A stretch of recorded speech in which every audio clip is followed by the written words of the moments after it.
and it wants me to rotate my camera. So I'm looking at myself totally sideways here. That is interesting. So you're gonna have to bear with me. And I think I may have to start over. So bear with me. I'll be right back. Thanks for waving, everybody. I see Lisa and Patrick. How are you, buddy? And Bethany. Wow, we have 3 continents on there right now. Love you guys. That Patrick Mba, baby. For our Patrick. Tell Murray hi, Patrick. Miss you guys. And I'm trying. You know, I had it all figured out. I was going to do something nice and new. And so much for plans. So what I wanted to share with you all was just some thoughts that I've been having and what the Lord's been bringing to my mind. Sometimes it's early of a morning, I wake up, or sometimes it's the middle of the night. But I have a particular passage that I want to share with you. And so, hi, Deborah. Hi, Megan. I see everybody there. And hi, Lisa and Charlie. Hey, Jody. Good to see you all. And yeah, my daughter's telling me that I'm up right now, so I'm having to hand hold this, and we'll just see if I can have a steady hand. And Patrick, yeah, we're glad you're here, buddy. Praying for you guys over in Togo, definitely. And hey, Chelsea, good to see you. So I wanted to share something that had helped me a few years ago. You may not know, but just about 3.5 years ago now, I was hospitalized with something that could have been a real deadly situation. And I had a 50-50 chance of actually dying. And I'm, first of all, so thankful for the hospital, the nurses, the doctors that all took care of me. They took such great care of me. And can't say enough, of course, for all the good medical personnel, the hospital personnel, those frontline people right now that are fighting the virus. But I knew when I was told my diagnosis that I would have a 50-50 chance to be real sick, might need multiple surgeries. And I didn't obviously look forward to any of that, but I had been meditating on Psalm 23 leading up to that. And so I was trying to remember scripture verses while I'm in the hospital on drugs. And what I finally, the only verses I could remember were Psalm 23. And I would go over and over that in my mind. And Psalm 23 is still, hey, Charlie, Psalm 23 is still a go-to passage for me when there are things going on, like now. And so that's what I wanted to share. We have, Psalm 23 is probably a pretty familiar psalm with being used a lot of time at funerals. And if you know it, why don't you say it out loud with me?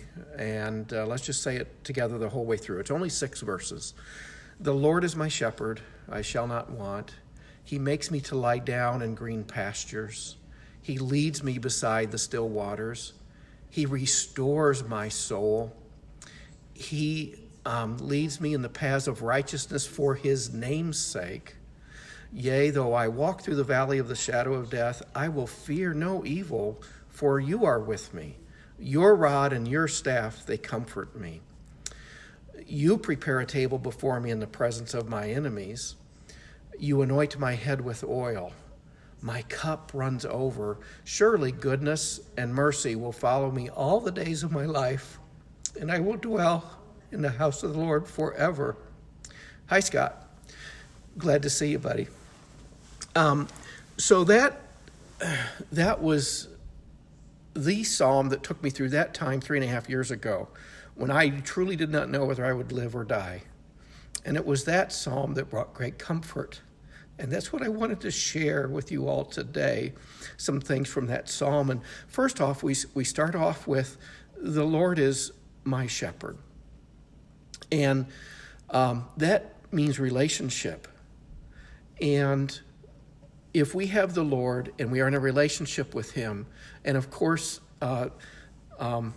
Jesus says, I am the good shepherd.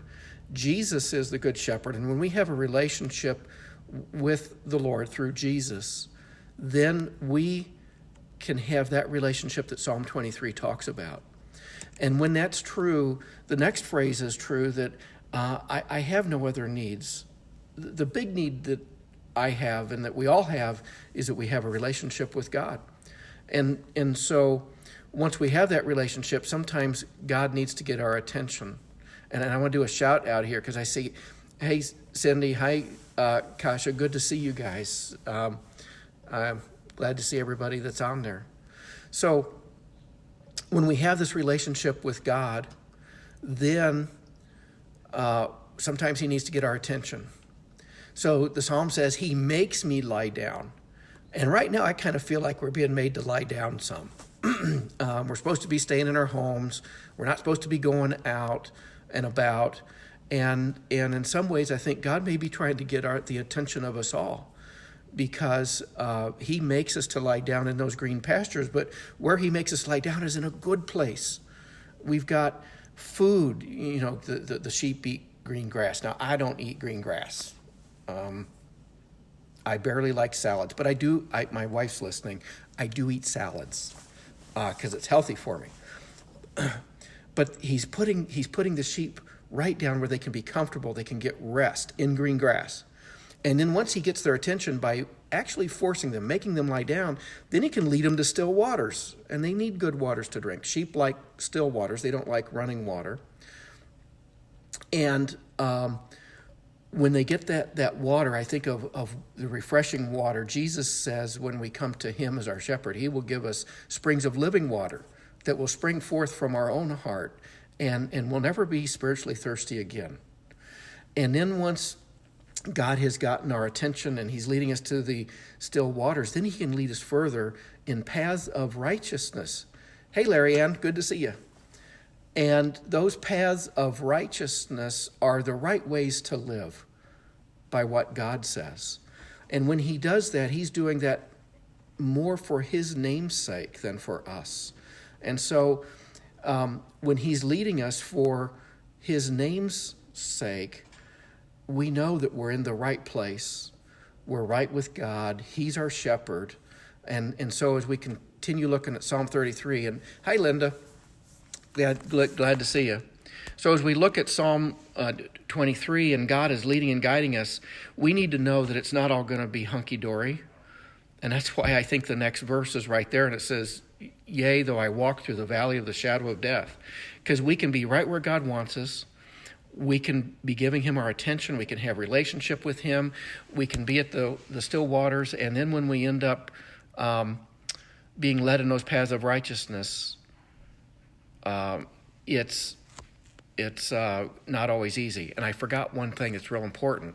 He restores my soul. We all need our souls to be restored, especially at a time like this. And God is the best place for that. So as we come up to these these times of turmoil, the valley of the shadow of death doesn't have to be our own death. It can be the valley of the shadow of death of a loved one. It can be a terrible, hard time. It doesn't have to actually literally be our own death, but God is with us through all those other times, and God will be with us. And I want you to really see how the pronoun changes. In the first couple verses, he says, he makes me lie down. He leads me. He restores my soul. He leads me in paths of righteousness. But all of a sudden, when the trouble comes, the pronoun changes. I can see David the psalmist looking up to God and saying, you, God, are with me. You're with me in the valley of the shadow of death. And much more close and personal when we need him. And we need God with us all right now in the nation and the world. But the pronoun changed because God is close. And so when we're in that valley of the shadow of death, he's with us, and his rod and his staff, they comfort us.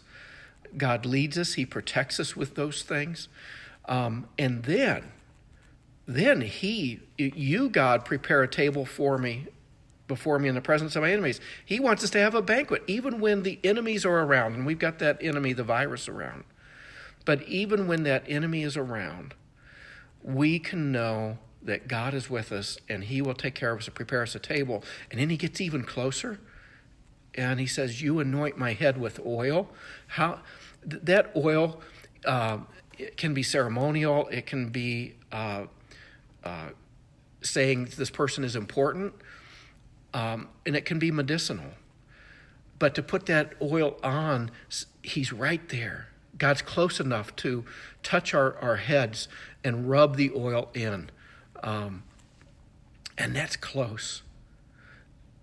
And the result of that is my cup runs over. So no matter what's going on, and we got things going on in the world and in our homes and in our families, and people having to stay in, and some families are separated, and there's all kinds of things going on. But we can know that our cup runs over, flowing a blessing from the Lord because he's with us. The final conclusion is, surely goodness and mercy will follow me all the days of my life. Who wouldn't want that goodness and mercy to follow us? And I will dwell in the house of the Lord forever. And that brings us back to relationship of verse 1. Where else would be better to be than with the Lord who's my shepherd forever and ever? And so that's got eternity in sight. So anyway, if you want to stay on there, put some comments up there, and I'll try to interact with you. And again, Patrick, so glad to see you from Togo, and Bethany from France. And isn't it amazing that we can just communicate from all over the world? Love you guys. Carl, good to see you. Carl and Gwen, and we appreciate you guys too. That's going to about wrap it up, unless there's other comments here. But Psalm 23, if you don't have it memorized, try to memorize it, and it just helped me through that time. And you guys, love you. And I'll try to do these about once a week or thereabouts. Hey, Cheryl, good to see you. And Lindsay, you too. Lots of colleagues on there. Appreciate that so much. Miss you guys. Love all of you. And we'll try to have something about once a week. And you guys take care. So this is Wayne signing off for now. Bye-bye.